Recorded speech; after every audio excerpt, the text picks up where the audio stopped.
Hello everyone, I'm pleased to announce my new tour for 2024. Beginning in early February and running through June, Tammy and I and an assortment of special guests are going to visit 51 cities in the US. You can find out more information about this on my website, jordanbpeterson.com, as well as accessing all relevant ticketing information. I'm going to use the tour to walk through some of the ideas I've been working on in my forthcoming book, out November 2024, We Who Wrestle with God. I'm looking forward to this. I'm thrilled to be able to do it again, and I'll be pleased to see all of you again soon. Bye-bye. It's interesting because I hear entrepreneurs speak of this often, how if you want to stand out, be willing to work for free or show some value that you're trying to... Yeah, make an offering. Yeah, man. and while that is common advice, I actually see a shockingly few amount of people actually go out and implement it. And even when they do, the way they go about it is often wrong, in my opinion. If you want something from someone, you should put yourself in a position where the easiest thing for them to say is yes.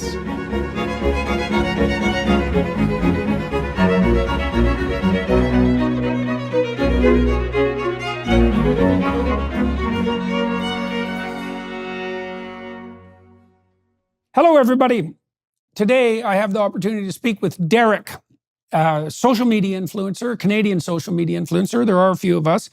He runs a YouTube website, a famous one, More Plates, More Dates. He's also a serial entrepreneur who runs 3 companies, Merrick Health, which is an organization that I use, Gorilla Mind, and Intelligent Shop. And so, what did we discuss? Well, we discussed how Derek transformed himself and made himself successful over a multi-year period, but really starting intensely in 2016, how he became a blogger, how that transformed into a YouTube career, how that rearranged his relationships with women and with people in the social environment more generally, how that opened up the marketplace for him, how that helped him become financially successful to look for entrepreneurial activities, and what that meant for him psychologically and interpersonally and financially. And so, and on the way, we talk about issues pertaining to men's mental and physical health on all sorts of different fronts, most particularly because this is where Derek started with regard to the facilitation of performance and physical fitness, but also with forays into the broader issues of motivation, enthusiasm, and confidence. And so join us for that. Well, thanks very much for coming in today. Yeah, absolutely. You flew in from Vancouver? Yep. And that's where you're based? Yeah, born and raised. So why don't you start by telling everybody who's watching and listening what you're up to, and how you got to the place that you are. So we'll start with that. Imagine that people don't know anything about you. Let's start with that. Okay, my name is Derek, and I guess most people know me from my YouTube channel, More Plates, More Dates. It started back in 2016. I went to a university in British Columbia, did an undergrad in business administration, and kind of irrelevant and useless for what I'm doing now, but that was my beginnings. And through that, I thought I was gonna become an accountant or some typical business-oriented position downtown Vancouver or something of that nature. And I was actually bouncing downtown and I got injured. And while I was injured, I started writing blog articles online about my fitness journey, I suppose, because I was very into bodybuilding at a young age and essentially enthralled in the science of human optimization and biology.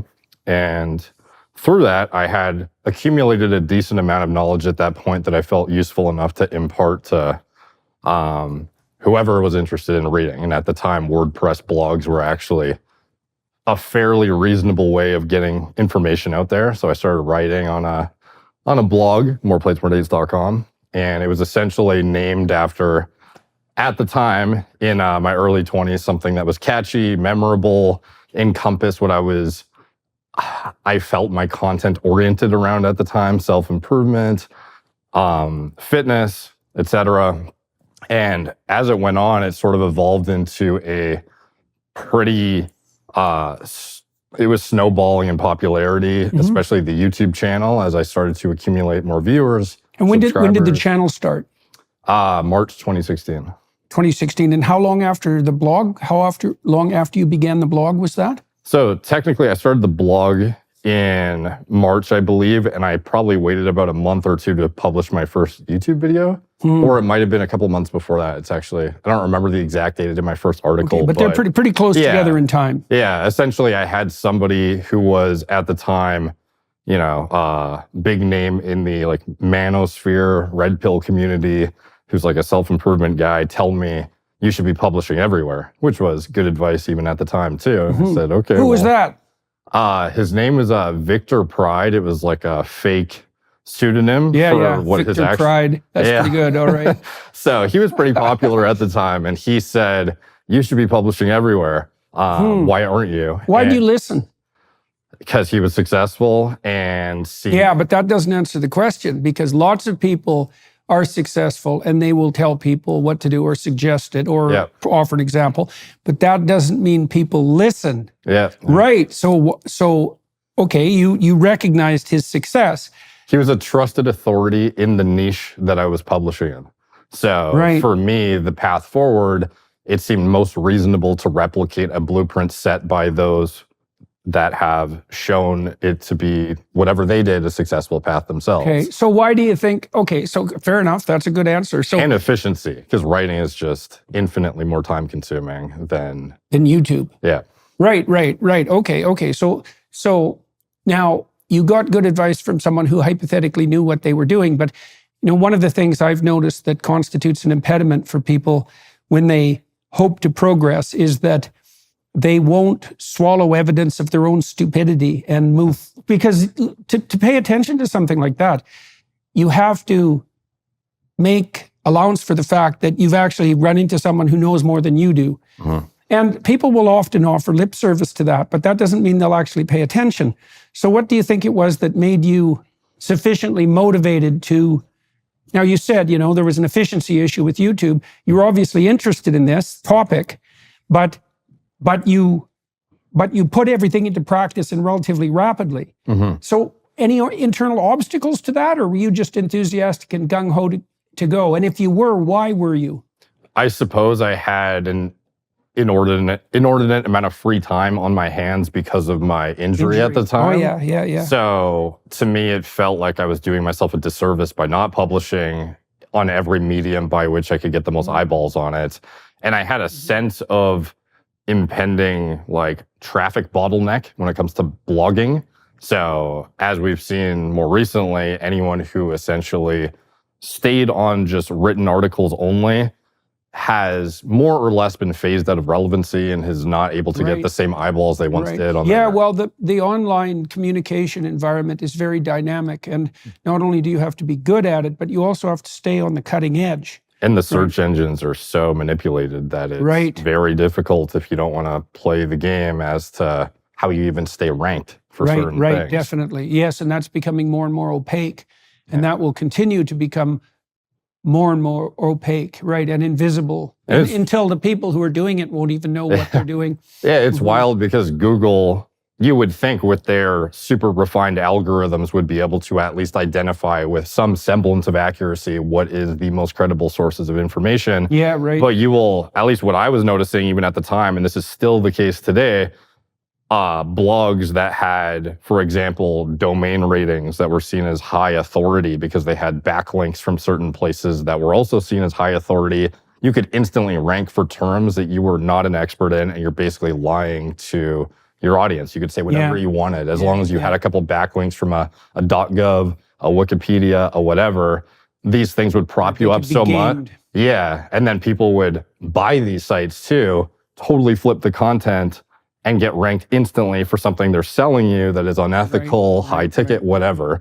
It's very hard for people to stay ahead of the really malevolent psychopaths. It's an arms race always. Now, you said that you had taken a business administration degree and that you were aiming at being an accountant. Okay, this is quite different from being an accountant. Aiming because I didn't really know. It's not like I sought after it because it was my dream job. So why did you do it?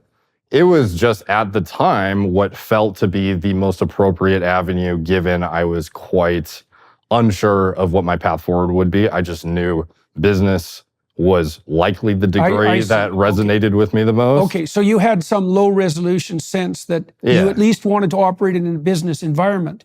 But there's a big difference between accounting and a managerial function like that and the more entrepreneurial function that you ended up adopting. Did you not know when you started down your education road that were you not able to distinguish between the entrepreneurial route and the managerial route? And I'm asking this partly because you made a point of pointing out that the education that you received has almost no bearing on what you're doing now. And so is that actually true? Was university good for you? And how did you said the injury put a lot of free time on your hands. So how did you persist through your degree? How did you realize that wasn't for you? And where did the interest that did eventually guide you bubble up from? I know it was associated with the injury and you're working out. So when I was going to school, there are multiple different sub-disciplines of the business administration degree at the university. And you could do marketing, you could do, one of them is entrepreneurship. But at the time, I had entrepreneurial tendencies, but I certainly had no conception of how to go about starting a business, if it was viable and feasible. Like, it just seemed like businesses and entrepreneurial endeavors existed, but there was no real segue that I could even conceptualize in my mind as to how I go from A to B. It was just like, these people must have been given the business by their parents, or they had some inordinate amount of money that I would never attain in order to start it.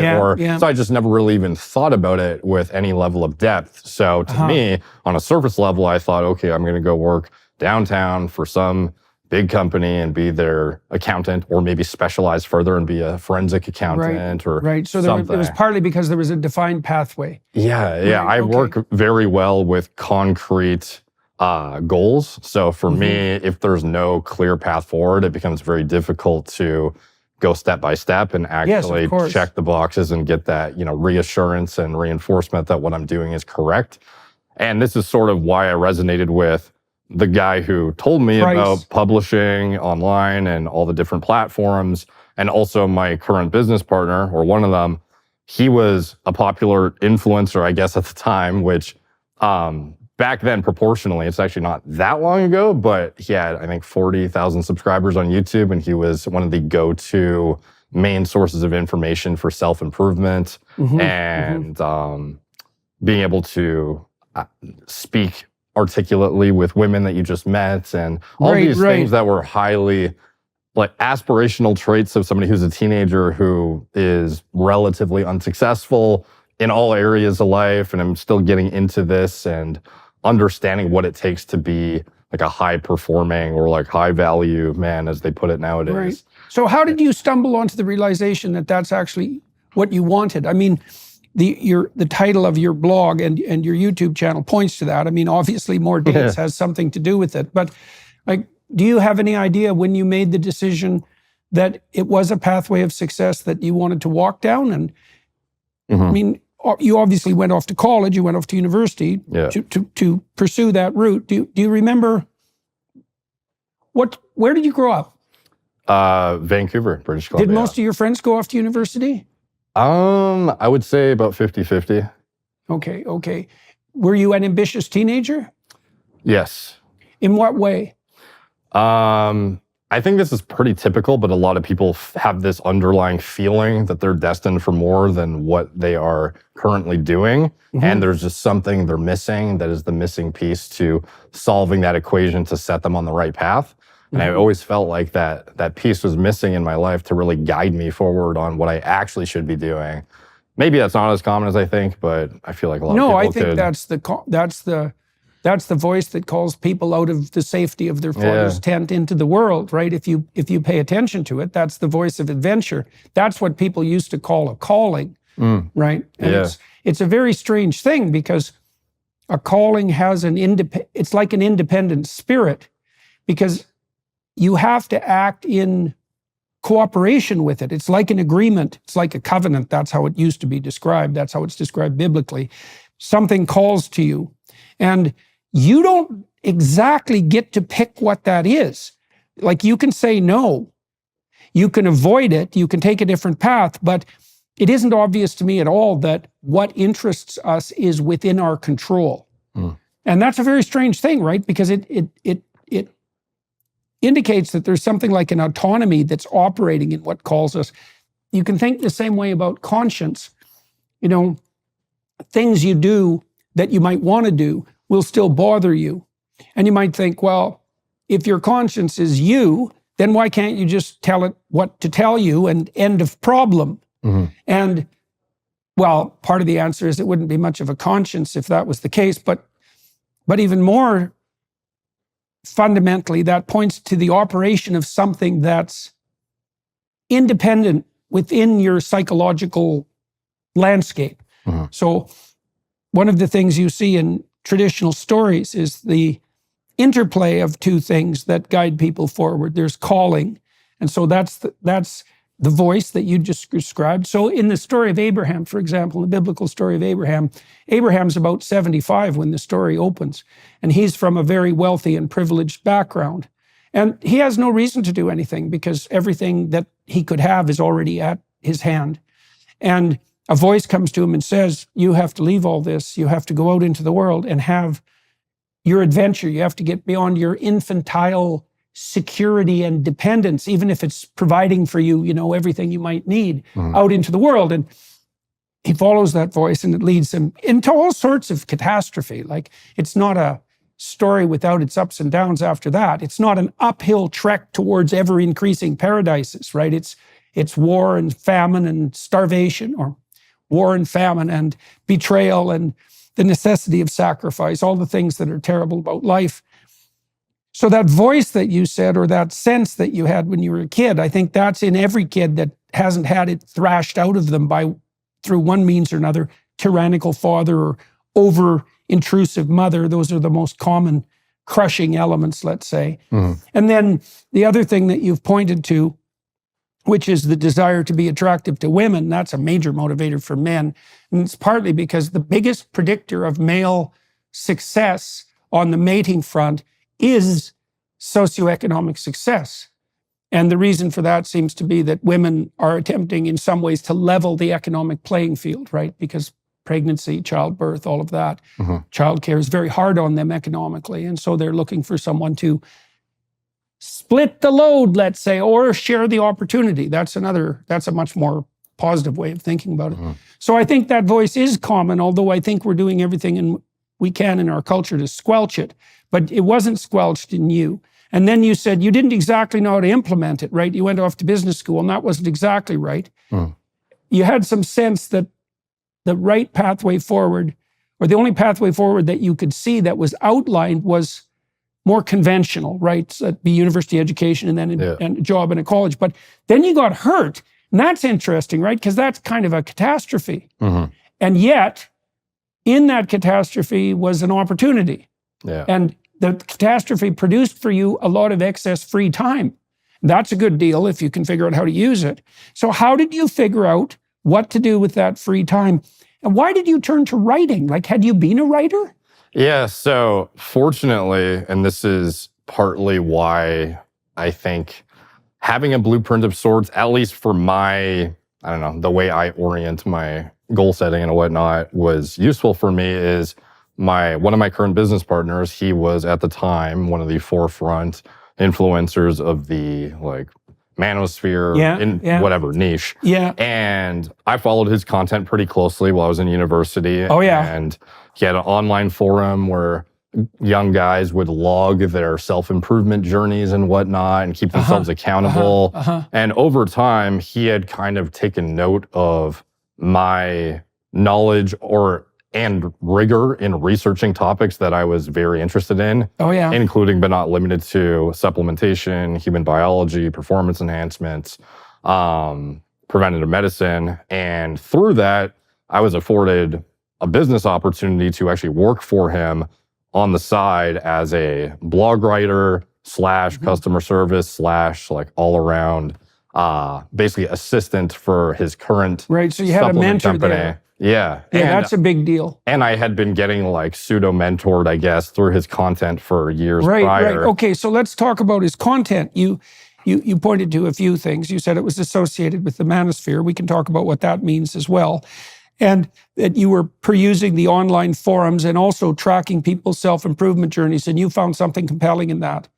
Yeah, and tracking my own as well. Okay, so I just talked to Jocko Willink. I haven't released that podcast yet. Okay. And I've talked to Jocko a couple of times. And one of the things he discovered, which I thought was really fascinating, because Jocko's quite the bloody monster, Yeah. He knows perfectly well that with a couple of bad decisions, he could have been quite the terrifying guy. Mm-hmm. I mean, he's still a terrifying guy, but for good, thank God for that. And he said that one of the things he discovered when he went into the military was that, attracted as he was by the thought of mayhem and trouble, he found himself even more attracted by the fact that he had the opportunity to mentor men who were younger than himself and to guide them on a pathway of improvement.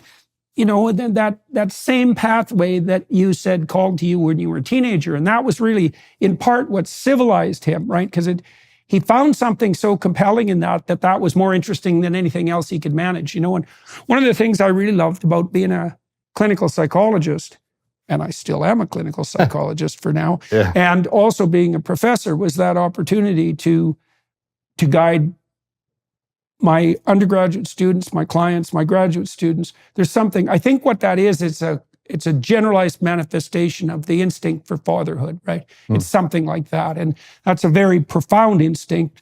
The species wouldn't survive without that instinct. Obviously, the paternal instinct is it's more subtle in some ways and somewhat less targeted than the maternal instinct, but we wouldn't have children with dependency periods of 18 years if that wasn't a very powerful instinct. Okay, so you could imagine that call to adventure made it manifest in your life when you were a teenager. Then, you got a little older and you could see that when you were in places where other people were pursuing that, there was something about that gripped you. Okay, now the writing bit, because writing is a difficult enterprise. Like, do you think you had a facility for it, writing per se?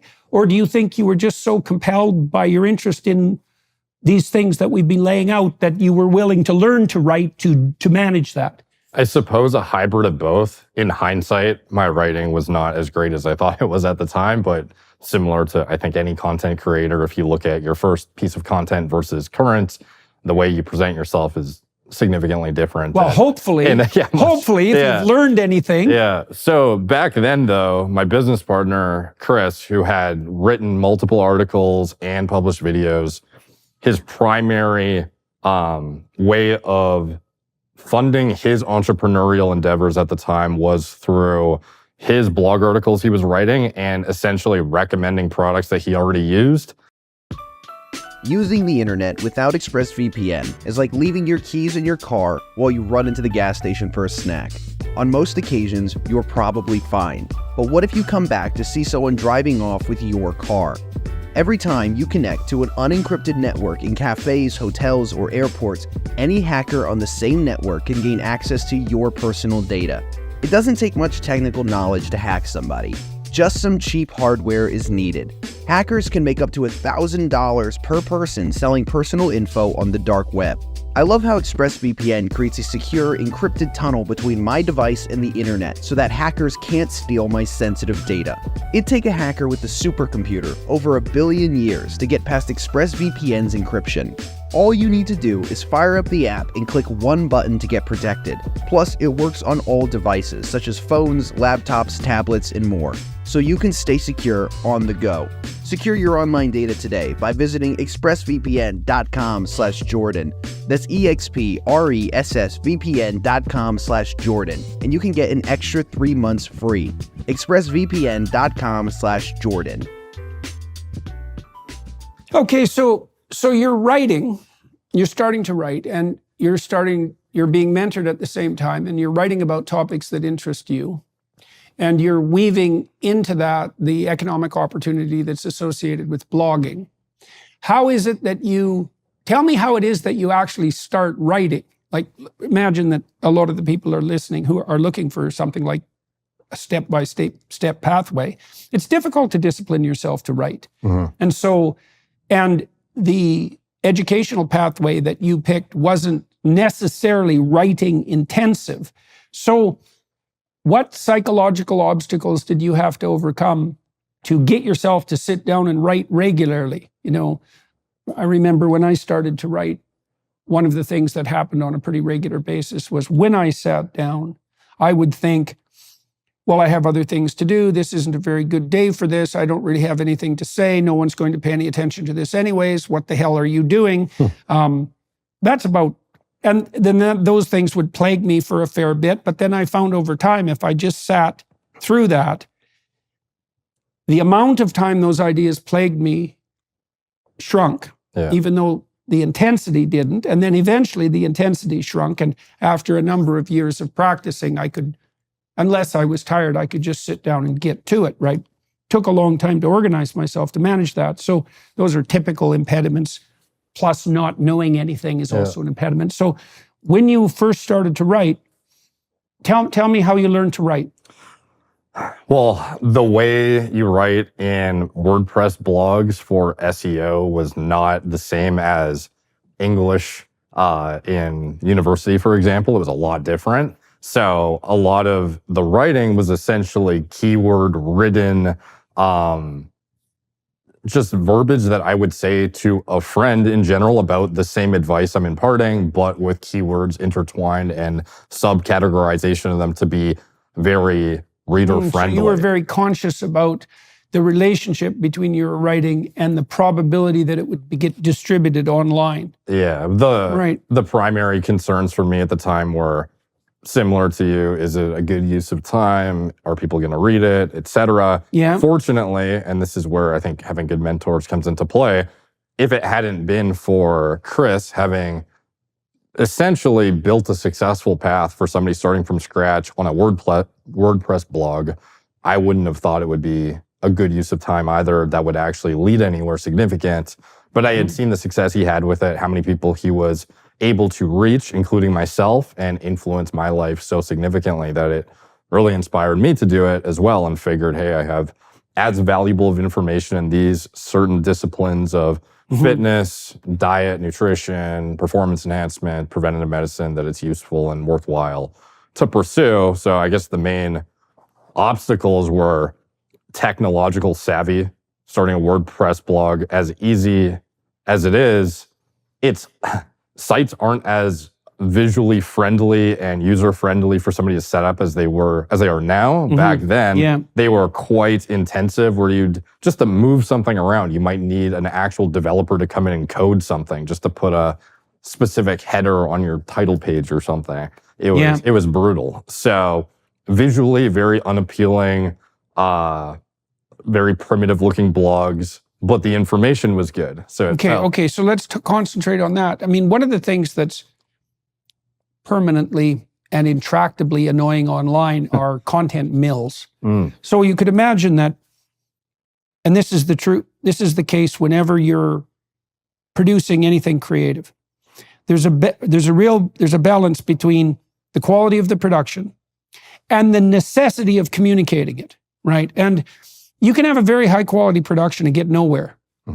And you can have no content whatsoever and get somewhere. Like those would be the two extremes. And just a content mill, those sort of sites you go to where they break up the essay into paragraphs that are like 3 sentences long and put 50 ads between each. Yes, those goddamn places just drive me mad. They're definitely run by like narcissistic psychopaths. But now, and they pollute the informational environment, and that's going to get way worse with AI, right? But you took, this is not a criticism, by the way, and I'll explain why. You took some steps in that direction because you were very conscious of how the words you were using were likely to be picked up by the algorithms that communicated what you were writing. And then while you were talking, you redeemed yourself right away by saying, but the information was valuable. It's like, okay, so for everyone watching and listening, if you're artistically oriented, for example, a lot of artists stab themselves in the heart at the beginning of their career by adopting this pseudo-moral framework of, well, I'm not going to sell out. It's like, well, first of all, buddy, who's asking you? You know, if you have an offer of $1 million in hand and you decide that for artistic reasons you're going to reject it, and that's not just a form of egotism, like more power to you, but you don't get to brag about how you didn't sell out before someone actually asks you to.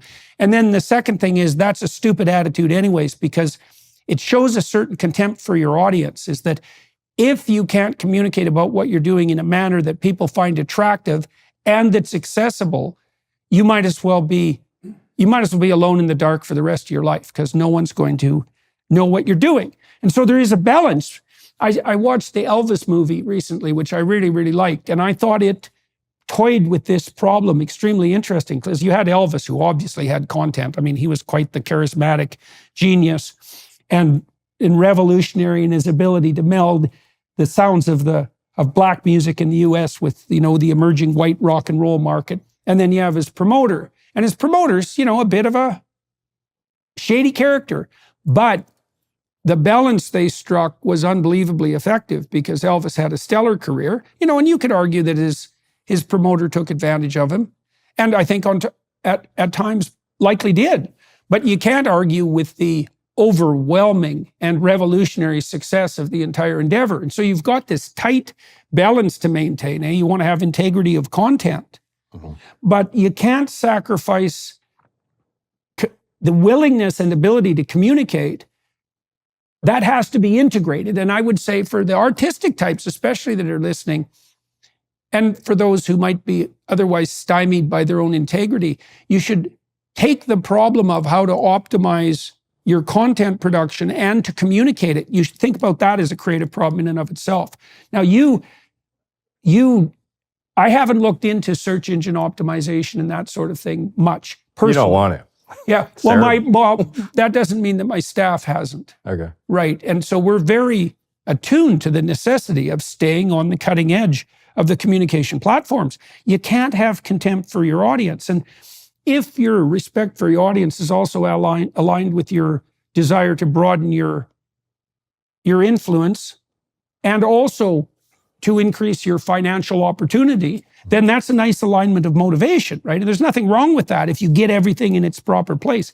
Okay, so you were writing. Now you said you had valuable content, and you started to realize that you could produce information that was as valuable as that which was being offered by people who are already successful. Okay, how did you develop that ability, and why, and how did you come to that realization?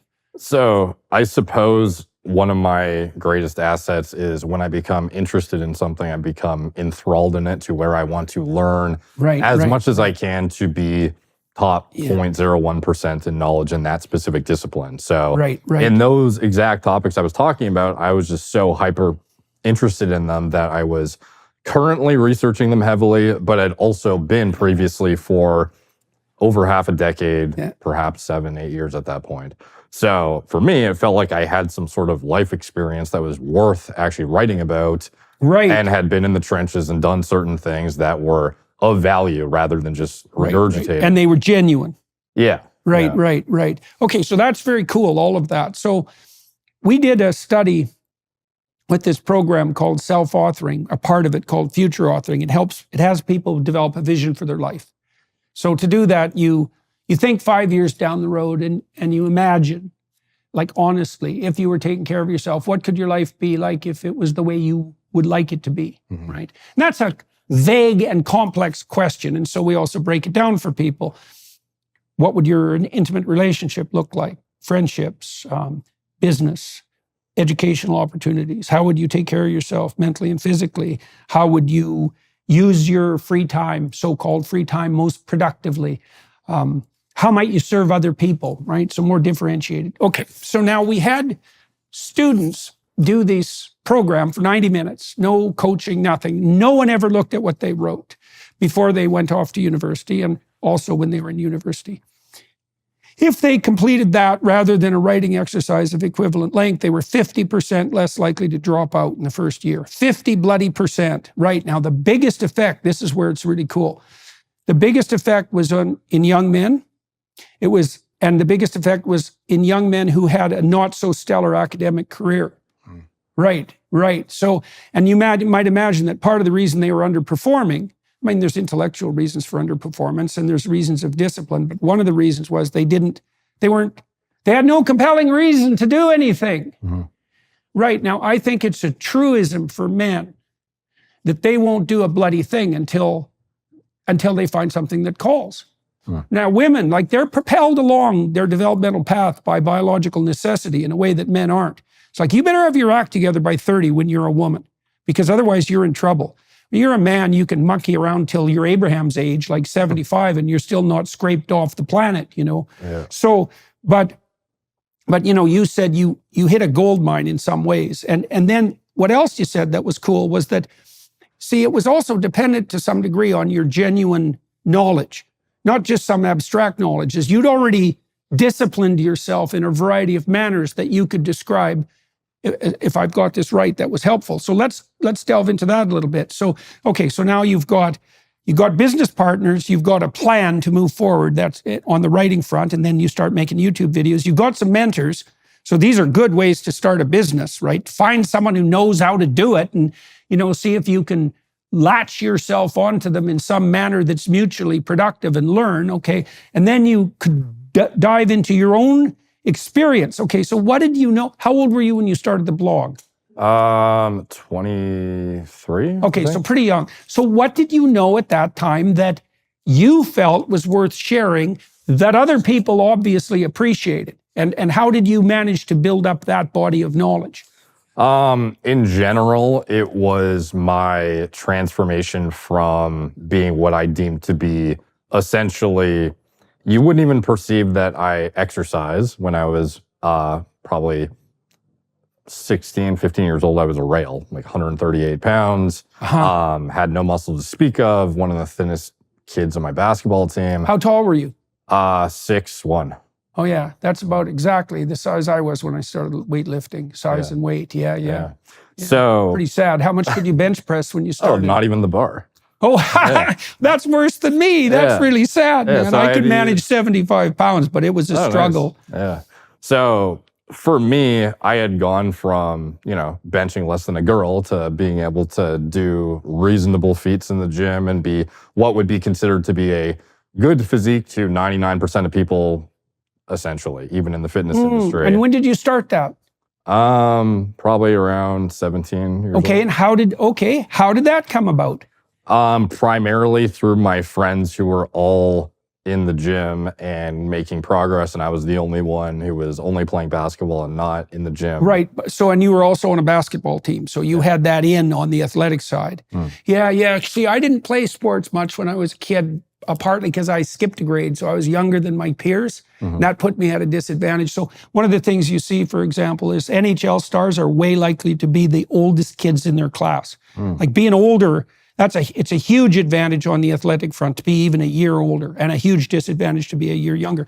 Anyways, I didn't have the impetus of team sports participation till I went off to graduate school, and that's because I started playing team sports then, and that's also when I started to work out.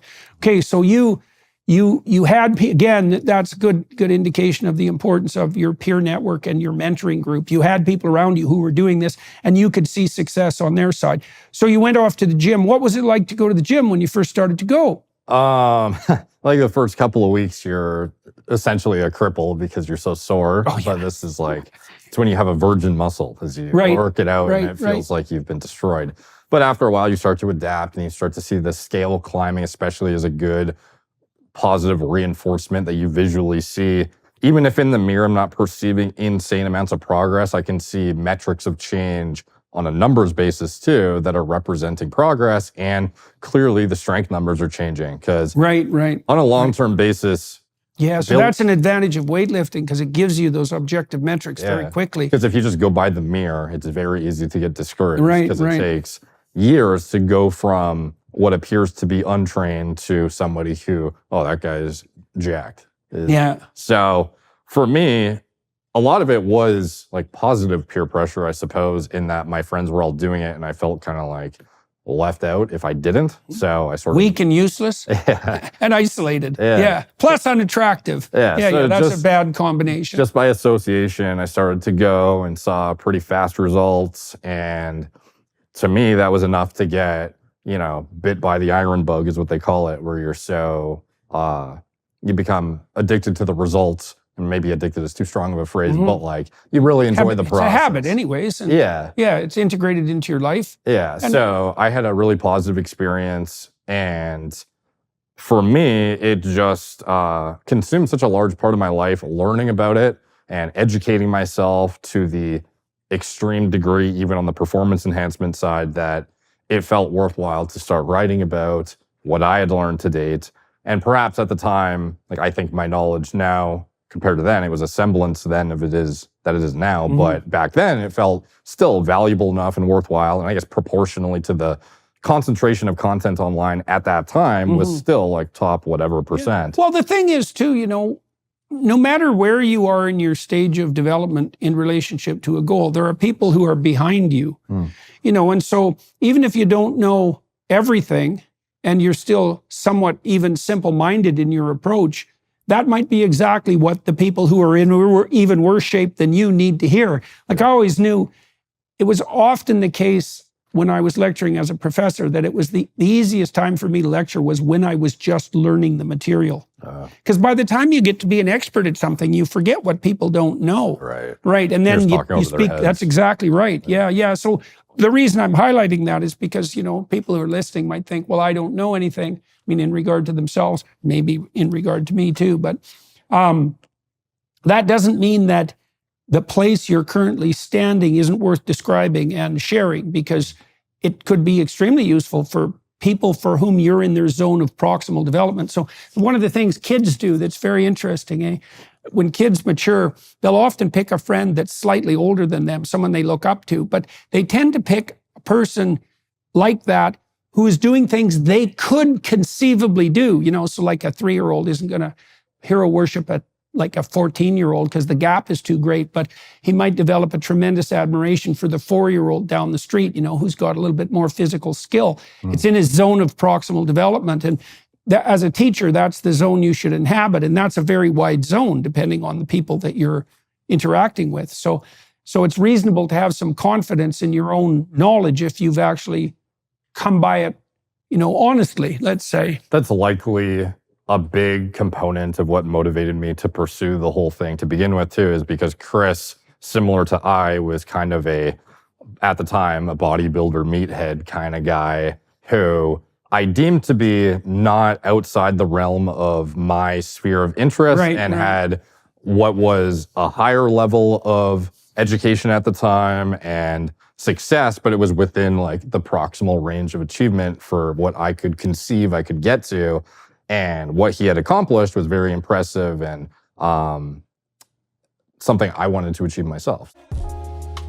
Once your business gets to a certain size, cracks start to emerge, and things you used to do in a day are now taking over a week.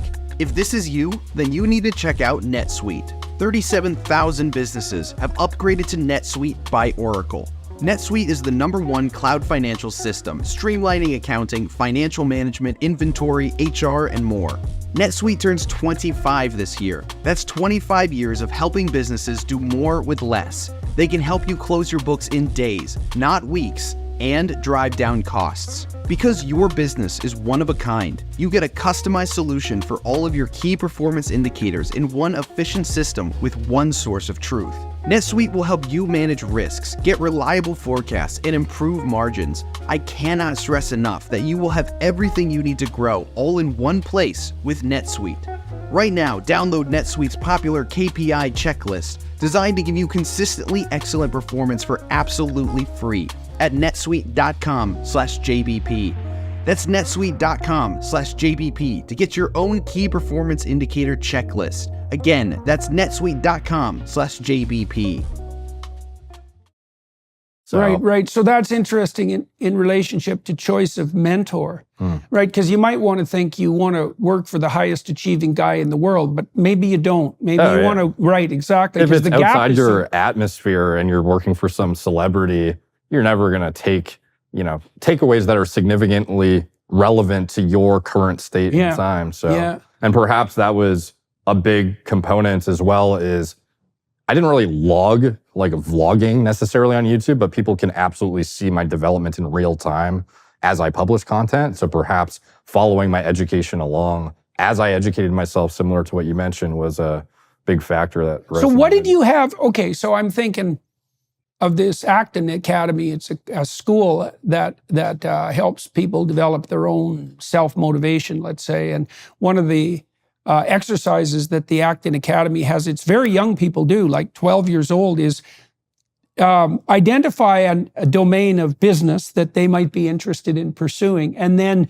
writing a letter to someone in that business, attempting to describe to that person why entering a mentoring relationship with them would be useful, right? Would be interesting and useful. And so you can imagine that helps the kids learn to write a letter like that and to think that through. But also, one of the things you want to do if you're looking for a mentor and figuring out how to develop yourself is to find someone who can teach you. But you can't just go begging for that. Yeah. There has to be a quid pro quo. So with the people that served as your mentors, what do you think it was that you had to offer to make the relationship work? Fortunately, I had enough existing content via their own platforms by posting my own self-improvement journeys even before I was blogging. So prior to that, Right, so you've done your homework. Yeah, so I had already kind of shown evidence of some level of acumen and success in the niches that I'm speaking of. And that's kind of what led Chris to even contact me to say, at one point he had contacted me, hey, do you want to do a guest post on my website? And you write top 10, you know, like commonly overlooked something of bodybuilding. Yeah, so you had some proof of previous performance. Well, I just talked to a young guy who sent me 2 months ago, he sent me a bunch of a number of online AI projects that he had built out of my material. He didn't ask me if he could do that.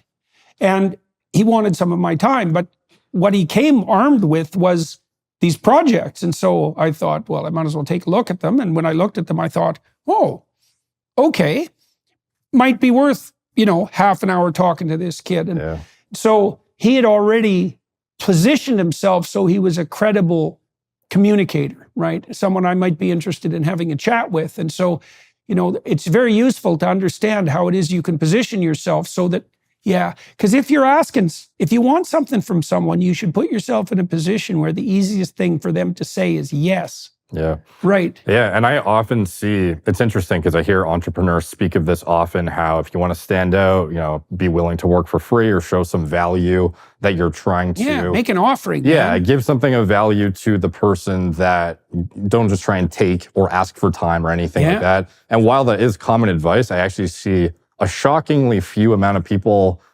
actually go out and implement it. And even when they do, the way they go about it is often wrong, in my opinion. Like they are producing something that is what they think is valuable rather than finding insights from that person's content or something that they can extrapolate out as that person deems it as value. So how can I go about accomplishing So they're not this? making a bridge. Yeah. So sometimes I get reached out to 100 times a month. Hey, can I make thumbnails for you? Here's examples of thumbnails that I've supposedly created. It's like, how about you just send me one that might have looked good of you took raw footage yourself and made a great thumbnail and sent it to me in an email. Maybe it would have taken you how many minutes, but you would have stood out from 99% of other people in that moment. Or the AI thing. I've had some people reach out about AI stuff too, where, hey, what if you could consolidate all of your preventative medicine, health, optimization information in one AI robot? Here's an example. Often I find, as of now, those are relatively inaccurate, but it's a good idea to show value that could be something the person you're seeking would actually deem to be worth interacting with you. Well, so another thing that I really noticed with the undergraduates at the university, there are a lot of students and not many professors. Like I think in the psych department at the U of T, there was like 300 students for one professor. So developing a relationship with a professor was a tricky business. And it's really necessary to develop such a relationship at some point in your life because you can't get mentored properly. And then you don't have that pathway that you described, That's a big problem. So a lot of what a university education is, if you're fortunate, is a sequence of mentoring and apprenticeship experiences. But I'd have, students show up to my office and say, can I work in your lab? And you have to be careful who you work with because you don't have to bring very many people in who aren't oriented properly for the whole bloody thing to turn into a nightmare. Like 1 in 30 is probably enough. One bad apple in 30 is enough to sink the ship. That's a terrible mixed metaphor, but it's true. Yeah. I helped with a sequence of courses that were designed to produce entrepreneurs all around the world. I think the company that did this, it was the Funder Institute, founded in California. And they found that if they had one person in a class of 50 who was tilted in the dark tetrad direction, narcissistic, psychopathic, Machiavellian, that was enough to sink the whole course. So you got to be careful. So anyways, these students would come and say, you know, do you have any opportunities? And usually I had a lot of projects bouncing around in the air, a lot of them only potential and not manifest in any ways. And so I'd often say, well, you know, here's a problem I'm trying to solve. Yeah. Why don't you go do some research on that and come back and answer this question for me? And then the students would bifurcate. There'd be 2 responses to that. One would be one group of kids would come back like a week later, say they had a week deadline. They'd come back on time. They'd come back and over-deliver, but not insanely, but, you know, they went a little bit beyond the call of duty, and they provided something that was actually useful. And I'd think, oh, that means I could give you something and you could do it, and it would be less trouble for me than doing it myself, which is sort of why you hire someone. But then there was another category of people who would come back and say, well, you know, I couldn't get this finished. And then they'd have 5 reasons why not. And often they were plausible reasons, you know. But when I delved into the life circumstances of the people who did come back with it finished, they'd had just as many problems. They just didn't let their problems stop them. Now, if there was a death in the family or something, you know, cataclysmic, well, fair enough. Maybe, because you don't get that many opportunities, you know, so you should capitalize on them. But so this goes along with the statistics show too, that if you work 10% longer hours, you make 40% more money. And you can imagine that just in a workplace. Like, imagine you're running a restaurant and you're going to hire some dishwashers and you want to figure out which ones to keep because most of them aren't going to do the job and most of them will quit. And one of them comes 15 minutes early and leaves 15 minutes late. And you might think, I'm not giving that bloody capitalist 1 extra minute of my time. It's like, yeah, well, don't think he won't notice. You know, a little bit above and beyond pays incredible. It segregates you from your competition, right? And at work, if you are willing to go that extra mile and you're smart enough also to non-manipulatively make that known, you know, because people have to see what you're doing too. That's the marketing element. Then when your boss is sitting around and someone in a managerial position higher than yours has left suddenly, and he's flailing about trying to figure out who he can slot into that position tomorrow because he doesn't have any time, your name might be the one that drifts up into his imagination. Yeah. Right. I think a lot of people would be shocked how like non-credentialed certain people in high up positions actually are, simply by the opportunities afforded to them through hard work and going above the call of duty of the average person. Sometimes it'll be like, how did you become the, you know, producer for X person? It's like, they asked me to do something, or I went out of my way to do it, and it was extremely high quality. Yeah. And they gave me something else. Yeah. You bet. Well, we know on the objective predictors of success front, the best predictor for success in a complex enterprise is intelligence. And, you know, there's not a lot you can do to crank up your raw intelligence, although there are things you can do to stop making yourself stupider. So, well, that's something, you know, right? Conscientiousness is diligence and dutifulness, orderliness, industriousness. It's the second best predictor. And you can discipline yourself to become more conscientious. And people do across time. As people get older, they get more conscientious. And so, you know, it's lovely to have as a gift from God an IQ of 145. But if you're willing to work, you know, like actually work and not just look like you're working, especially if you deliver if you strike when the iron is hot, that can move you an awful long ways. We have lots of people in my organization who who rose through the ranks in exactly that manner, because they're at hand. You ask them to do something extra, and maybe just as a test, this guy seems pretty good at what he's doing. Can we give him something else? Yeah. Yes. Oh, well, maybe he has potential that isn't exhausted by his current role. Yeah. Right. And so that's fun to find out about yourself too. Okay, so you're writing away, and what do you start writing about? And how often, tell me about your writing routine to begin with and how you developed it. In general, I would, when I'm most mentally sharp, and when was that for you? when I wake up, I try and stave off eating as long as I can to stay as mentally dialed. And I usually have about a 7 to 8 hour window where I can crank out whatever content creation on that day. Okay, and you found that was when you first woke up. Yeah. Yeah, So, I found the same thing. Even though I didn't like mornings, I was Yeah. sharpest to write in the mornings. yeah. So I would typically sit down and just put on headphones and try and stay as uninterrupted as possible, go on airplane mode and crank away. And Noise canceling headphones, Yeah. to be silent. yeah. Okay, so you weren't listening to music or anything else. Sometimes I listen to soft music that's not totally distracting. Right. It just depends on my mood for that day. But, Right. I wouldn't have anything on the background like a show or Yeah, hardcore music or anything. Yeah, of well, that I nature. found especially when I was writing seriously, it's like, Yeah. no, I love listening to music. It's like, no, you can't, if you're serious about what you're doing, you can't allow for distraction. Now, you said as well that you found that didn't bother you as long as you were writing about something you were interested in, because you were willing to get obsessive about it. I actually think that's a very fundamental male trait, by the way, that unidimensional obsessiveness driven by interest, partly because that is the pathway to success. That's the golden pathway to success for sure. That is the thing so I think that calling, Yeah. that spontaneous interest is actually that manifestation of the instinct that leads to success. It's deeply rooted in you biologically, way the hell down below your cognitive systems, way, way down. So Yeah. if you tap into that, man, it's a powerful motive force. No, absolutely. Yeah. So for me at the time, I was obsessed primarily with body composition and looking good and performing well. And that led me into the performance enhancement side of things. But then further down the road to that, I learned about the detriments and dangers of it. And that led me down the preventative medicine pathway, where I became far more passionate about longevity, vitality.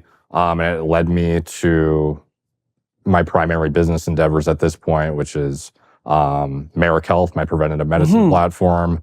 And through the knowledge on pharmacology and supplementation, I started a supplement company with my co-founder, Chris, and continued to make content thereafter that was more aligned with my current interests, which has transitioned over time less, because obviously as you get older and more mature, it's not like, even the name, I've considered changing it, because it's not like 23-year-old more plates, more dates Derek is the same as me now years later, where I'm far more interested in science-based longevity tactics, blood work analyzation, preventative medicine as a whole.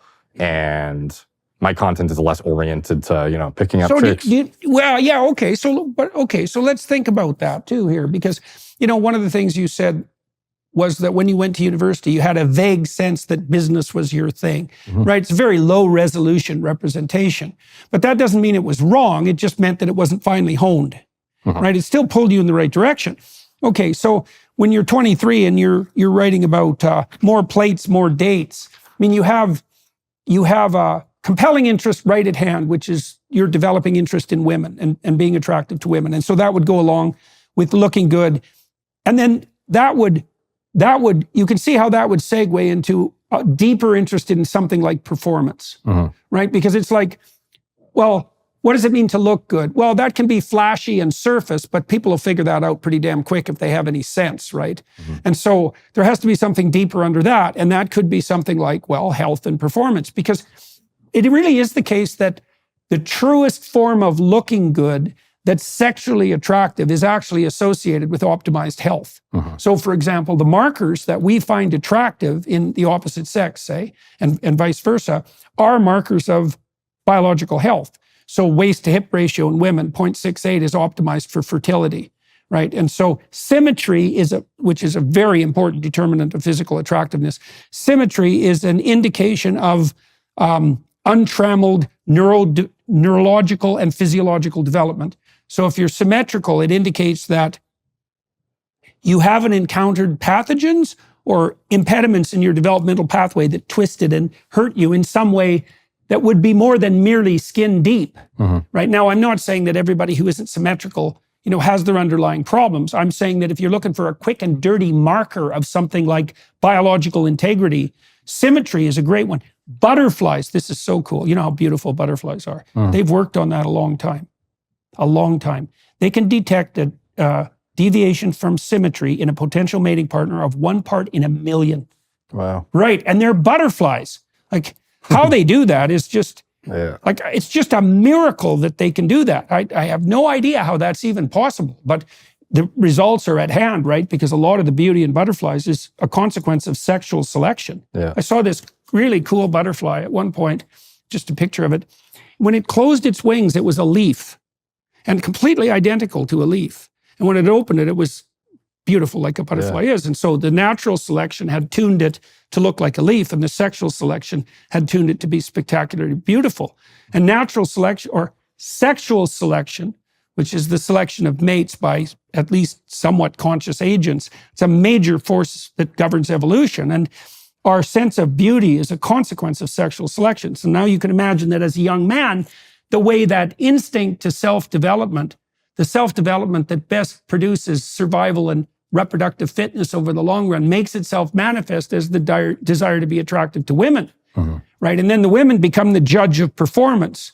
And then you could imagine that if you pursued that diligently, like you did, that would start to deepen. Right. So now you started to become concerned with performance rather than looking good per se. And then that broadened out into a much deeper understanding of physical health primarily, or would you say how much physical health and how much mental health? I suppose at the time, I didn't really have a huge focus on mental health. It was more cognitive function as a whole. So how sharp, witty, charismatic, these were all things that stemmed from having multiple conversations with attractive and otherwise intimidating women that then bled into business interviews and presentations and things that I noticed, oh wow, my conversational capacity was like significantly elevated just by exposing myself to these like otherwise fear-inducing encounters with attractive women. No, unpack that. Sure. Okay. So first thing I would say to that is the best way to sustain and develop your cognitive function is through physical exercise, cardiovascular and weightlifting. It's way better than doing cognitive exercises. Now, but you pointed to something else more specific, which was that part of the impetus you had to foster your ability to communicate came as a consequence of conversations that you had with challenging women. Okay, so tell me how that developed. If you're like most Americans, you're struggling to make ends meet. Everything is more expensive these days. By the time you pay your bills, fill up your car, and go grocery shopping, there's almost nothing left. You're using your credit card more than you'd like. And last I checked, the average credit card interest rate for Americans was 24%. That's insane. How are you supposed to dig yourself out from all of that debt? If you own a home, I want you to call my friends at American Financing right now. Interest rates have finally dropped into the 5s, which is the lowest they've been in a long time. So call American Financing to talk about their refinance options. They save their customers an average of $854 a month by tapping into their home equity and wiping out high-interest credit and debt. Think about it. $854 a month is like a $10,000 raise. What a relief that could be for you and your family. Don't wait to take control of your finances. These rates might not last long, so act today. Call American Financing at 888-804-0303. And if you call today, you may not have to make next month's mortgage payment. That's 888-804-0303 or visit AmericanFinancing.net. NMLS 182334, NMLSConsumerAccess.org. APR for rates in the 5s start at 6.406% for well-qualified borrowers. Call 888-804-0303 for details about credit costs and terms. It wasn't necessarily that I sought out as a goal to, if I talk to attractive women, it will then lead to business success. Of course. But it was an indirect byproduct that I noticed was a fringe benefit. And for me, at least at the time, the most challenging and anxiety-inducing activity was walking up to a woman who was very attractive that you didn't know and being able to introduce yourself and have a fluent and articulate conversation. Right. So after that had been accomplished and I could repeat it. Okay, so how did you feel? Okay, so there's a shift there, eh? Because because to begin with, if I understand it correctly, your primary focus was on something like physical appearance, right? Yeah. And you had your reasons for that. I mean, you were tall and thin and you needed to fix that up. But then this other idea comes in. You start to notice that the manner in which you're being evaluated by women has something to do with the surface features that we've been talking about, symmetry and muscle mass and physical confidence, all those things you can build up with weightlifting. But then there was a cognitive component. Like, I don't think there is much more that's much more attractive to women than the capacity to be articulate. I mean, poets do just fine. Musicians do just fine, right? And it's in no small part a reflection of the charisma of their capacity to be articulate. Yeah. Right. And this is something that's terribly badly taught to young men.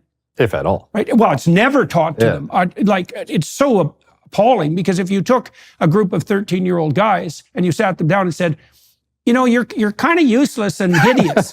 And one of the things that you could do to be much more attractive to women is to become a hell of a lot smarter than you are, and to learn how to show that and to explain why that is. Their motivation for attending, let's say, to English literature, this is something Willink again learned. I mean, when he was a commander in the Naval SEALs, one of the things he learned was, for example, that he couldn't speak for his men properly unless he could make an articulate account of their battlefield performance, right? And that his performance as a leader was dependent on his ability to be articulate. Then you see people like Russell Brand, for example, who are so articulate that it's just beyond comprehension. And you can see exactly the charisma that rappers are exactly the same manifestation of exactly the same sort of thing. So I also think it's pretty damn funny this week that Ben Shapiro is now the world's #1 rapper. Oh yeah, I haven't watched that music video. Oh my God, it's so funny, especially because Shapiro, I mean, he's a rapid fire speaker, so it's not that surprising, but he's been like criticizing rap as not being music hip hop for years. And right. So like, this is so comical, but it's we can look at the underlying reason why that poetic gift is so attractive. It does indicate your capacity to be articulate, and that is a great indicator of your general competence. Okay, so you were learning that. Yeah, I noticed too, speaking with you today, you don't have any of the common errors that people often make when they're speaking. No ums, no ahs, no likes, none of that, none of that filler. And that you take your time to pause when you need to pause. And all of those bad habits of communication seem to have been completely taken out of you. Now, you've been doing YouTube videos for a long time. So now you started to pay attention to more verbal articulation. Did that develop along with your interest in writing? Yeah, I think the writing was just a byproduct of the only medium I knew of to communicate my knowledge at the time. It was not necessarily that I had a huge passion for it and I sought out to write elaborate and in-depth content because I loved writing. It was more, this is the medium by which you reach people and give value. And then via that, I realized, you can build a far more intimate relationship with the viewer. They can associate with your journey as you develop, etc., over video, and infinitely more time efficient as well. Oftentimes I would try and publish a coinciding article at the same time as the video, and the proofreading process, even taking a transcript that was already written for me of what I said in a video and making it perfected for all the grammatical corrections that would be necessary for it to be actually publishable online. It was the time equivalent of filming 5 more videos.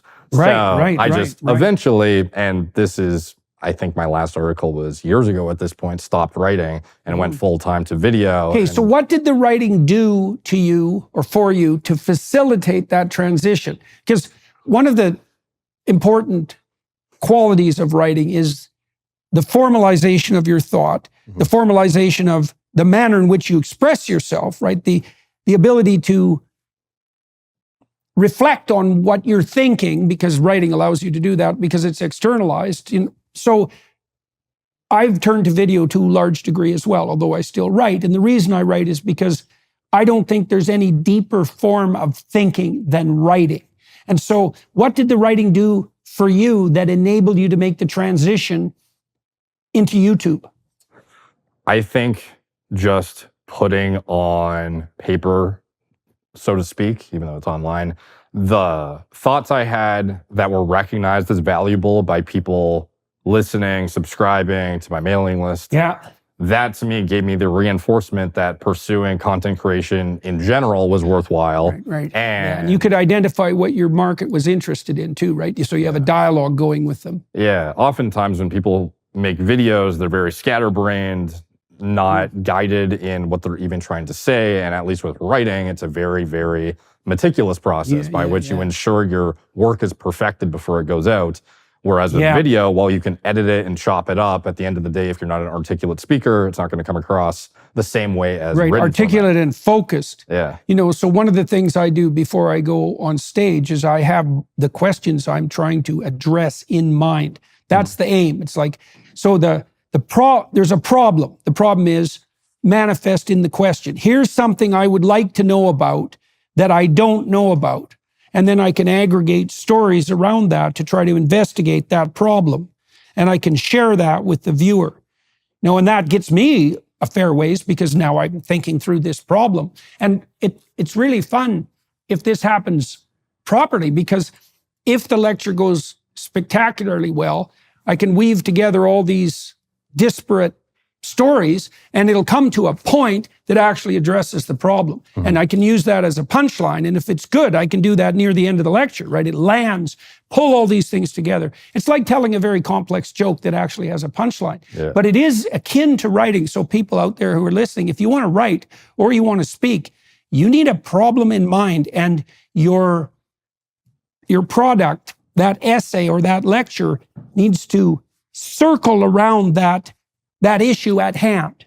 And it should be an issue that your audience would also find compelling. Now, you did market testing, so to speak, with your writing because you could tell what was landing. And you were actually, see, the other thing that people often don't understand is when they're producing a product, they have to find out if there's a market for it. So it's a dialogue between you and your customer base, right? And it's very rare for someone to produce a product and then launch it into the world so that it will be successful without having gone through that dialogical process. So a lot of the serial entrepreneurs I know who've made many companies sequentially, when they have a new idea, they'll launch versions of it quite quickly to see how people are responding. And sometimes they find that the problem they're solving, no one cares about, and they'll pivot to some other direction. But the thing about your audience is they'll tell you what they want if you pay attention to them. Right. And then you can figure out, you can feel your way forward. What do you think you did well? So let's talk about your YouTube success now. So tell me how that started and tell me what you think you did right and tell us about how it grew. So in general, I think that transitioning from writing to video in general was the first catalyst to having hyper accelerated growth and exposure simply through efficiency of output. And then further to that, I started to realize that frequency was essentially my bottleneck by which I could, if I could get out more content, I could get more velocity of influence, I suppose, being gained over time. And for me, I went to 1 video a day. Actually, at my height, I was doing 2 videos a day. Which How long were the videos? 20 minutes in general. Right. So why'd you pick 20 minutes? I didn't. I just, whatever it landed at, that was the average. Okay, I see. So sometimes but they're relatively, not short form, not 3 minutes, but not an hour and a half. No podcast. It was mostly me addressing a specific topic and fleshing it out to whatever amount of detail I felt worthwhile. And sometimes that would be an hour. Sometimes it'd be 15 minutes. I would say on average it was 20, 25 minutes. Right, but you had a central topic in mind. Yeah, exactly. So what sort of topics did you start dealing with when you began, and how has that developed across time? When it started, it was more your standard fitness questions: how to lose fat, how to get shredded, how to gain muscle, optimal diet for keeping fat off, just any sort of topics that I wish I knew when I was 17 years old and had a quick answer to in a very easy to digest format from a content creator I had a high trust factor in and seemed educated about it and had some sort of experience in the trenches that I can. And how did you identify? Okay, so did you try to put yourself in the? Was that your target audience? Was it like to begin with? Was it like guys who were about 17? Did you try to put yourself in their head? Like how do you think it was that you set yourself up so the right questions to ask appeared for you? I think fortunately for me, often when I make content, it is based on a question I had relatively recently where I can appeal to a demographic that was me 5+ years ago, essentially. Right. So you're noticing what you're wondering about. Yeah. So by extension, and I think this is the best way to garner an audience that is actually aligned with what your interests are, is what were you interested in yourself and what are you an expert in? Well, that's also genuine, because that way you're gathering around you the people who are your audience. Yeah. And not someone else's, which is another reason you shouldn't game it. Yeah. It's like, because if you do that right, this is one of the things I love about this podcast, is like, I can just find people I'd like to talk to. That's a good deal. Yeah. And they'll come and talk to me, and then I can share that with everyone. And because none of that is false, I'm never anything other than enthusiastic about what I'm doing, because why would I not want to sit down and talk to some? I mean, I've talked to my intellectual heroes on the podcast. It's, and people who are great like yourself, who are great at marketing and communicating, and I can learn more all the time by doing that. And so so this speaks to this necessity. This is something for everybody to think about too, is you want to have your bloody motivations aligned, your interests aligned. This is the same when you're working with people. Find out what you're interested in, right? And pursue that. Make sure your head's screwed on straight about that, because your interests were aligned with trying to make things better. You came about that in the typical sort of young man way, which is, how can I get women to like me? Which is a perfectly good question, because they're very, very harsh judges. Yeah. Yes, and they're likely to reject. And so that's a good disciplinary strategy. And getting through that builds a lot of mental fortitude as well. Yeah, more than anything else. Absolutely, more than anything else. Yeah, there's a reason, man. You remember the movie Sleeping Beauty? Remember when the hero escapes from the castle? Yeah. Okay, so it's a feminine image he confronts. That's the evil queen. Right. She turns into the dragon that burns everything down before he gets to the princess. Right.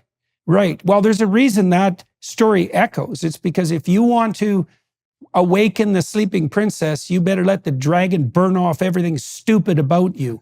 Right. And if that'll be most of you. Yeah. Right. So that's very painful. Yeah. You're essentially a product on a market that will tell you in real time if you are worth being with or not. And you will get the harsh reality check you need. That? Yeah. Especially in online dating, which is essentially how most people meet nowadays. You will get told very quickly if you are appealing or not.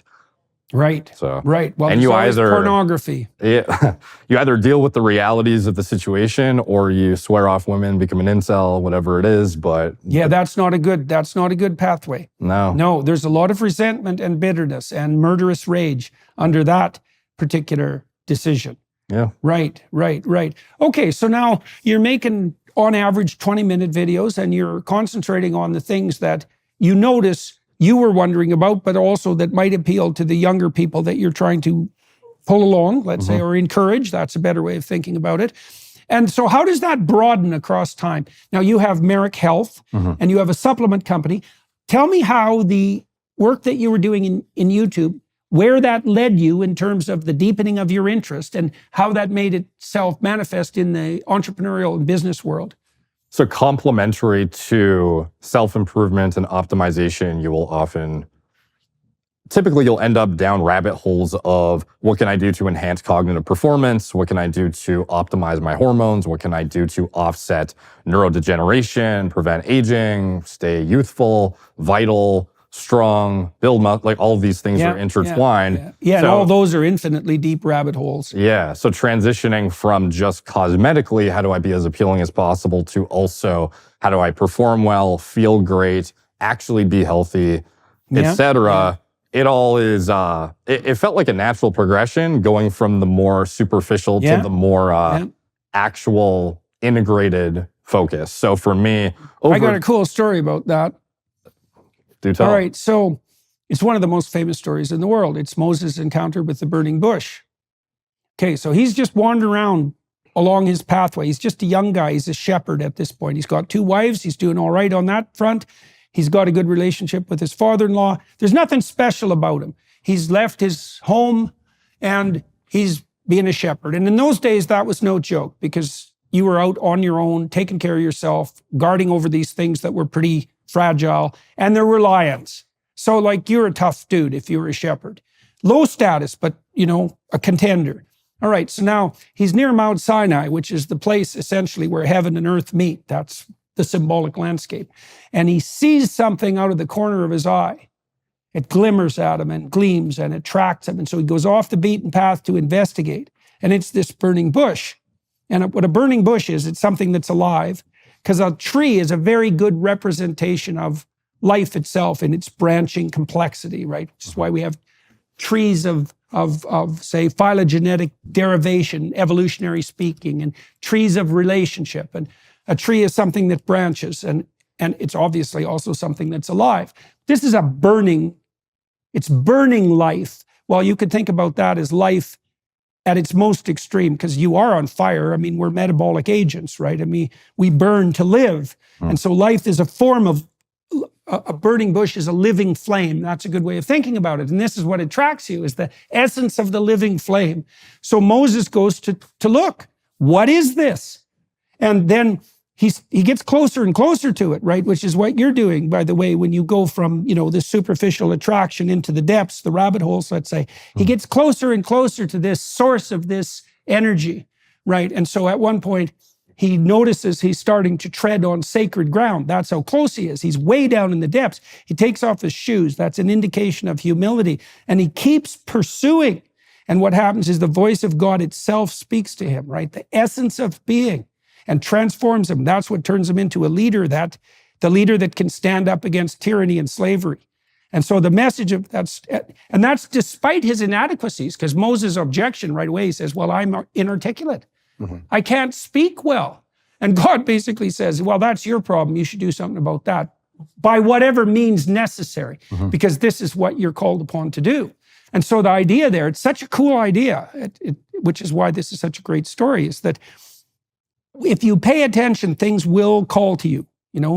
Some of them are generic, like the male desire to be attractive to women. If you take that seriously, it does this, right? It leads you down into the depths. That's partly where you'll encounter everything stupid about you that has to be burned away. But it's also where you discover the purpose that does make you part of the eternal process that stands up against tyranny and slavery. Right, so and there isn't anything more entertaining than doing that. So, okay, so now you're pursuing your interest and you're getting better and better at communicating, and now you're broadening your reach and deepening your understanding. And so how does that make itself manifest actually in the realm of like proximal success? You have Merrick Health. How does this unfold and why does it work? So for me, over time, as I developed my expertise in these very specific niche disciplines, I felt like there was a lack of certain things in the marketplace that actually represented high value services and or products for the things I was seeking, whether it be pre-workout supplementation for sports performance or cognitive enhancement with nootropics that weren't pixie dusted with things that were on paper attractive looking ingredients, but were actually at minuscule dosages that impart no actual benefit. There was a lot of areas to be improved in the industries as a whole. Right, so you could see that as you delved further and further in and developed expertise, you could see where the holes were, essentially. Yeah, and it was getting very frustrating to be able to be talking about what people should be looking for, even what I deem to be high quality of certain products, services, whatever, diagnostic metrics, and it not being readily available or in a service that I felt was valuable enough, that was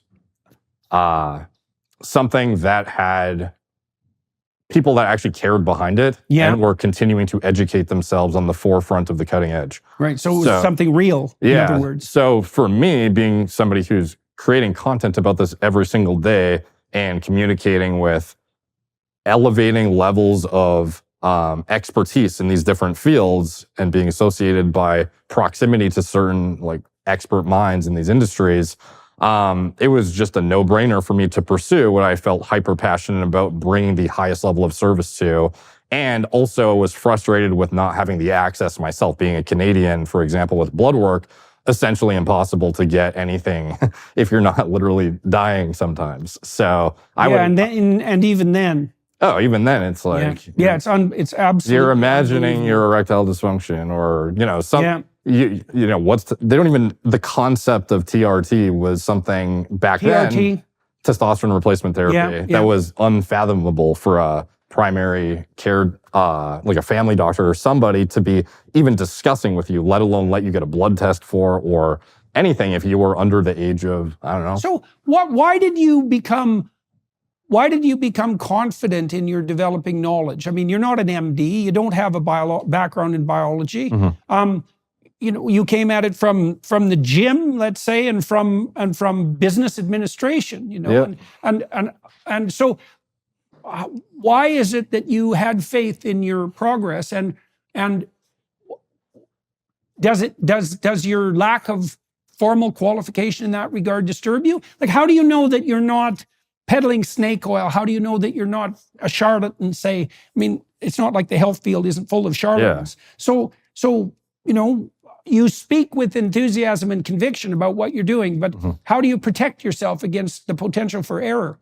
So for me, I have always valued transparency. So in general, when it came to supplements or diagnostics, medical oversight, it was always based on literature. And I wasn't the first, certainly, but I was one of the first to actually make content literally dissecting scientific papers on YouTube, to where I'm speaking about facts to my audience about the most cutting edge of information. How long did it take you to learn to read a scientific paper?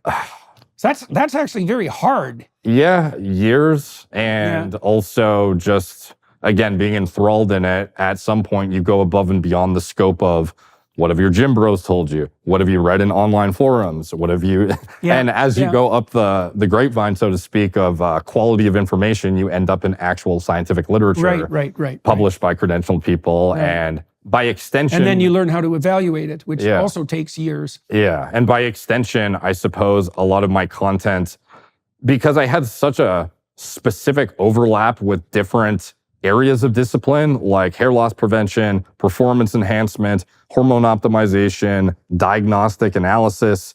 These things are all different subcategories that aren't one and the same and have unique overlap. So I guess, fortunate for me, I had enough of a carved out, unique channel that it caught the attention of certain people that even above the scope of the gym bro and the whatever, I started to get associated with the likes of, Andrew Huberman, Peter Attia. And these are individuals that I consider friends and speak with regularly now. So that kind of thing over time, I suppose my imposter syndrome kind of faded away a little bit because I too didn't think, I'm just some gym bro. Why should I have any right to be talking about anything to do with blood work or anything?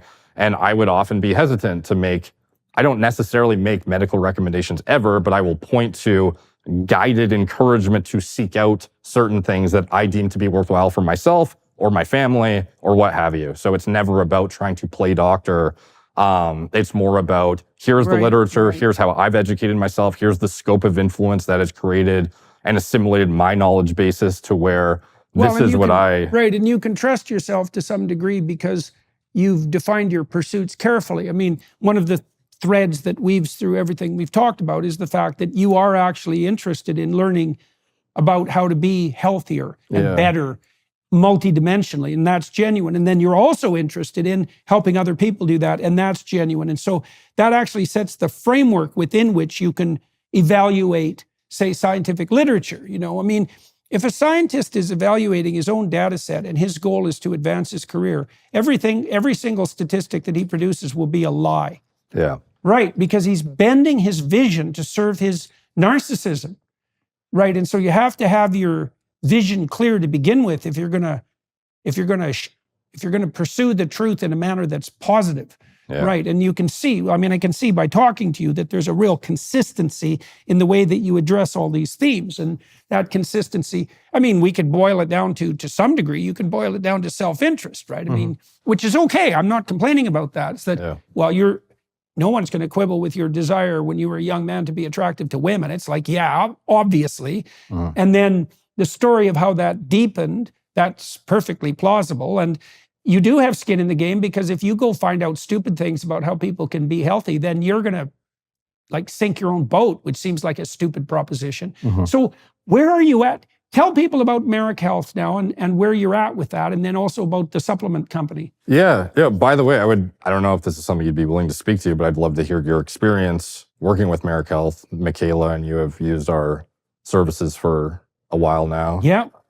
What's your experience? Well, I'm still, my experience has been fine and positive. I'm still learning exactly how to use what you have to offer, because it's complicated, right? And Michaela has gone farther down those rabbit holes than I have, partly because of necessity and desperation. So I'm still working it out and trying to figure out where I could maximally benefit. And I think that'll probably take me a year or so to really get my feet under, get my feet on the ground so I understand what I'm doing. But I'm very interested in continuing to pursue it, which is obviously partly why I'm talking to you today. It's tricky for me too, because I'm very careful now about any supplementation, because my diet is so restricted. So I want more information about Merrick Health. Lay it out for people, partly so I know more about it because I'm participating in it, but also tell me what the value proposition, so to speak, is for the people, who are watching and listening.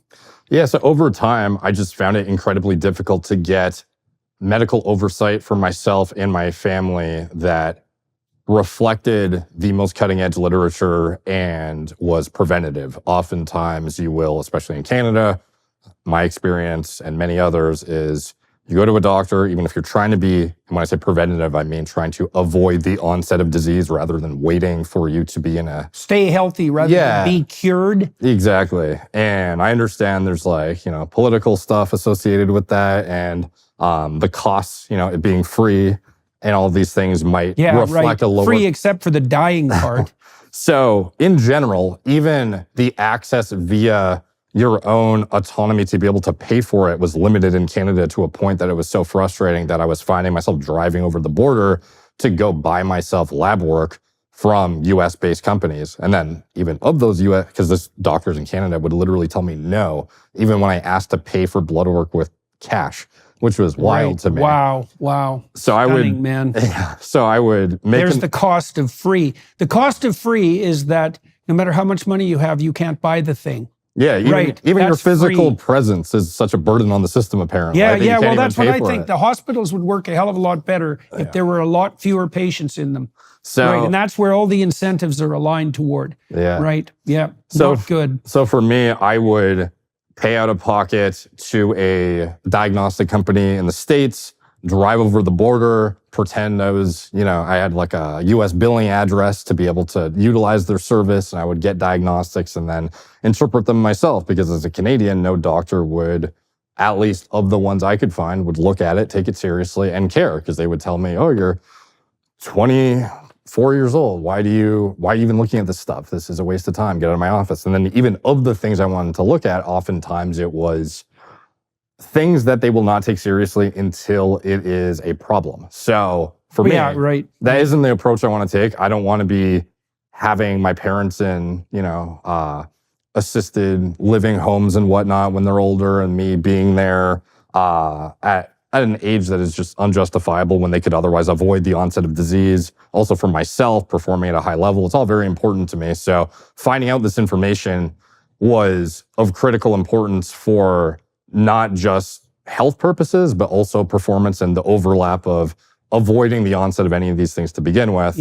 But even the services available in the US were shockingly sparse. And then of the clinics in the States that would even offer services relevant in the sphere of hormone replacement were cookie cutter, almost like not pill mills, but very representative of that structure, whereby it was clear their desire and incentive was not to oversee you with high quality care, but more to get you on medications and keep you on them and just essentially make their money on prescriptions. So they would tell you, even if you had a transient blip in your testosterone levels as a late 20s, you should be on TRT, and here's 7 medications to go with it that you also need to be on to handle the side effects of the testosterone replacement, among myriads of peptides and other things that sometimes justifiable, but oftentimes not. And these cookie cutter approaches were so prevalent and unethical, in my opinion, that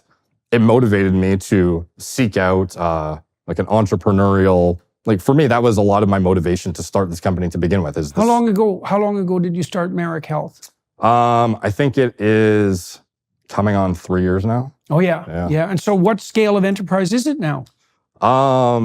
It's, without speaking to numbers, it's doing quite well. And it is, and when I say quite well, it's not just from a monetary, like it's also very rewarding. And this is why I actually spend so much time on it and am passionate about it, is we are imparting a service that is of value, that is of, I think it's unquantifiable value, being able to prevent disease and optimize performance, but also knowing that the medical providers that work for us are ones that have been vetted through our clinical acumen vetting process, by which they actually reflect the level of education that we deem to be worthwhile to work with our clients to begin with. So we have like a really rigorous process. And they're committed to the process? They're committed to the idea of preventative medicine? This is what, to me, was the most incentivizing component of it, is being able to vet the medical providers and actually ensure we have individuals who are as passionate about further educating themselves. So similar to me,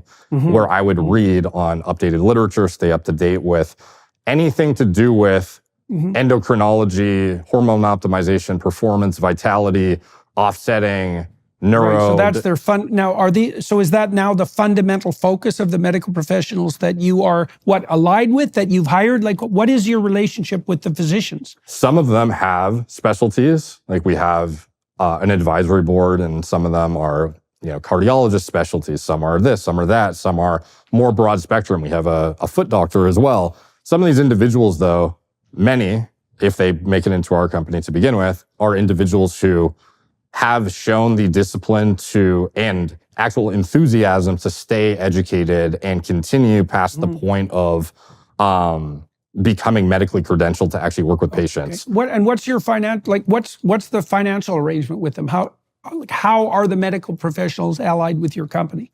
So it's structured in a way that essentially we are connecting the right clients with the right doctors. So it's right. So you're an intermediary, essentially. In part.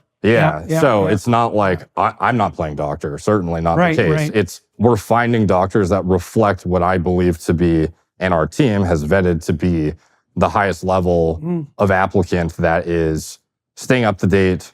Actually, what's the diagnostic process like? If someone wants to start using your company, what would that entail for them? What can they expect or look forward to? So in general, there's going to be a somewhat lengthy, depending on what you deem to be lengthy for medical assessment, but intake questionnaire where we will ask for information on current lifestyle practices, diet, medication, supplements, try to get the full gamut of information, family history that we can then use to have a more informed assessment of the diagnostics that we would be getting. So further to that, after we have some sort of baseline historical reference points and benchmarks, we can use that as context to help guide our interpretations of the diagnostic analysis process. So we have very comprehensive blood work. And this is one of the areas I pride our company on, is that we use markers that are the most validated and accurate to reflect the sought after assessment of that organ's function. So for example, when it comes to assessing atherosclerosis potential, there is certain more advanced metrics like apolipoprotein B, which reflect essentially atherogenic potential as a whole in the body, rather than just looking at LDLC or HDLC. We're far more, it's not like this is an advanced metric, it's just not yet mainstream enough to be adopted by the masses. So typically when you get a cardiovascular risk assessment, you might get your blood pressure checked once in the office, and you might have, white coat syndrome, or they will not tell you to go check it again and get averages at home. Yeah, right. Which is super important, by the way. One of the lowest hanging fruit things is blood pressure. But above and beyond that, having metrics that actually reflect cumulative risk or even genetic predispositions like LP(a) is something that, even if you have a normal looking lipid panel, you could have a sky-high lipoprotein(a), which reflects a genetic predisposition that is not manipulatable through diet interventions. So that is something that, if this is underlying, it'll insidiously, potentially enhance your cardiovascular disease risk significantly so, and it is almost never tested for. So these are things that, again, why we're so passionate about what we do is we're the ones trying to stay, and it's not like other people don't do this, but I feel it's more rare than those who get the credentials and maybe cruise control on them. So if someone's concerned about their health, they go to the Merrick Health website, and then what do they have to do to follow along with this procedure? In general, it will be getting a intake assessment by which you will get a regular physical, blood pressure assessment, family history. Where do people go to do that? It depends where you live, because you might have to go to an in-person drop-in and get a physical done that meets the metrics of criteria we deem adequate to actually work with us. And then above and beyond that, we have an analysis of blood biomarkers and potentially saliva, urine, depending on what we deem necessary, to get a comprehensive picture of your current health status, and cognizant of the fact that this is just a snapshot in time. It's not reflective of everything. So that is where we get more data to pull from contextually with the existing questionnaire, the physical, et cetera, to make a more informed assessment for path forward. What can we do, and why are you in the state you're in right now? Do you have any issues? What is the root of them? Do you have any symptoms? So rather than assuming health, except when it deviates in illness, and then going to the doctor because you're ill, you're setting up an organization where you can work in tandem with the doctor to not get sick to begin with. But more than that, not just to not get sick, but to optimize your function. It's really a different model of what constitutes the medical, especially now. What constitutes the medical model. One of our, I suppose, specialties of sorts, and kind of what led me down the rabbit hole above and beyond the motivations of self-diagnostic evaluation, family, et cetera, it was also that bodybuilders are dropping dead left, right, and center at a very young age. And often it is attributed to anabolic steroid use, which is partially the case for sure. But a lot of these individuals and those in high-level sport will be exposing themselves to these drugs regardless of the fact that it's detrimental to their lifespan. And being able to oversee elite athletes with educated medical providers who themselves understand the context behind why they're using what they're using and aren't going to judge them and shun them accordingly, because a lot of there's a fine line between misusing substances to cheat and optimizing your nutrition and your dietary intake in every possible way to maximize your performance. And there's going to be some vicious overlap there. Absolutely. Especially as the technologies transform. Yeah. So while we do work with those who are seeking to optimize, we also have the high-performing bodybuilder who inevitably will be shortening their lifespan with what they're exposing themselves to, but they need somebody who's non-judgmental and very educated about what they're using in order to attenuate the damage as much as possible. And that's where some of our medical providers will provide a non-judgmental environment to actually oversee them, to assess that they are doing the not encouraging use by any means, but also not shunning them from access. Right. So they're serving as we want counselors and consultants. Because at the end of the day, a lot of these sports that are drugged to the gills will exist regardless if they have a medical provider or not. And getting them access to somebody who will try and attenuate the damage is of critical importance to avoid, especially in the fitness industry. And this is... So what proportion of your clients do you suppose fall into the category of the typical person, so to speak, who's looking at optimizing health and performance across time, and in contrast to the more elite and competitive types who are looking to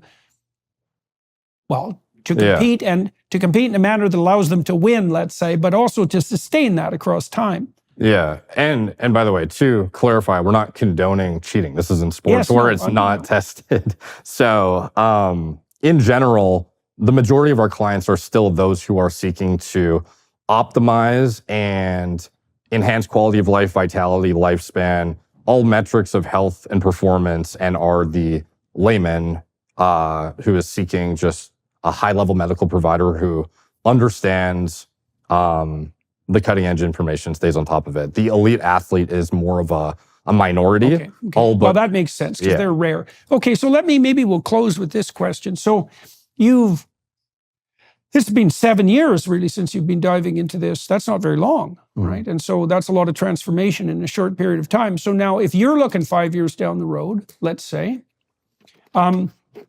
what fields of opportunity do you see opening up for yourself? How would you like things to continue? And what do you hope to offer the people? Well, what do you hope to offer on the economic and moral front, let's say, as you continue moving forward? I suppose for me, I guess, fortunately, I feel I have found my calling, and as all I want to do is scale it as much as I can to be able to influence and educate as at high of a scale as possible. Because I feel, as much as candidly, some of these things have a monetary incentive, Yeah. and you need to That's not a bad thing. being candid about that, I think, is one of the things that distinguishes. Why bother selling to people who don't want to buy? It's not helpful. But I'm very passionate about the products and services we bring. Yeah. And also the education I'm imparting that is free at scale too, and being able to maximize my efficiency and quality of output. As long as I'm doing that and feel I haven't left anything on the table, that is where I want to be in 5 years. I don't know. Yeah, so it's this still. It's the same pathway, but further differentiation and development. Yeah, and just bringing awareness and education. Best place for people to follow you is that YouTube, would you say? I would say YouTube, More Plates, More Dates, any of the platforms, and merrickhealth.com if you want to get high quality medical oversight, diagnostics, analysis, etc. All right, sir. Well, thank you very much for walking us through all that. Very useful on the career development and on the what would you say? And also with regards to providing people with information about how they can switch from a disease cure orientation to a health enhancement orientation, which is something it would be lovely to see the entire medical establishment move in that direction, and perhaps they will. There's some promising signs on that front. I'm going to continue to talk with Derek for another half an hour on the Daily Wire side, as most of you watching and listening already know. So if you're inclined to join us there, please do so. Throw some support the Daily Wire way. They're a good bastion in the fight for free speech, which is ongoing and intensifying as we all sit here and watch. So thank you very much, sir. It was very good to meet you. Thank you for coming in today, Really all the way from Vancouver. That's much appreciated. It's very nice to do these things in person. And to everyone watching and listening, thank you very much for your time and attention, and to the Daily Wire folks for facilitating these conversations and making them possible. Much appreciated. Thanks again, sir. Thank you.